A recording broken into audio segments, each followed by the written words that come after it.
যুক্তরাষ্ট্রের হুমকি ধমকি উপেক্ষা করে ইসরায়েলের প্রধানমন্ত্রী বেনিয়ামিন নেতানিয়াহু এবং প্রতিরক্ষামন্ত্রী ইউহেভ গ্যালান্টের বিরুদ্ধে গ্রেপ্তারি পরোয়ানা জারি করেছে আন্তর্জাতিক অপরাধ আদালত বা আইসিসি।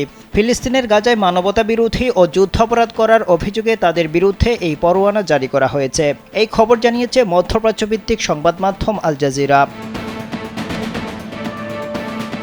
আইসিসির বিবৃতিতে বলা হয়েছে 2023 সালের 8 অক্টোবর থেকে 2024 সালের 20 মে পর্যন্ত মানবতাবিরোধী ও যুদ্ধাপরাধ করায় নেতানিয়াহু এবং ইউহেভ গ্যালান্টের বিরুদ্ধে গ্রেপ্তারি পরোয়ানা জারি করা হলো। বিবৃতিতে আরও বলা হয়েছে, নেতানিয়াহু এবং গ্যালান্ট ইচ্ছাকৃতভাবে এবং জেনে শুনে গাজার বেসামরিক মানুষকে বেঁচে থাকার প্রয়োজনীয় জিনিসপত্র থেকে বঞ্চিত করেছেন, এমন অভিযোগ বিশ্বাসের যথেষ্ট কারণ রয়েছে।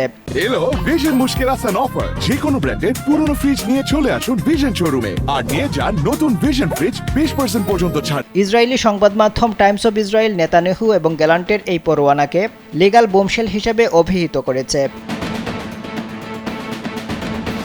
এর আগে মার্কিন সিনেটর জন থুন আন্তর্জাতিক অপরাধ আদালত বা আইসিসির বিরুদ্ধে নিষেধাজ্ঞা জারির হুমকি দিয়েছিলেন।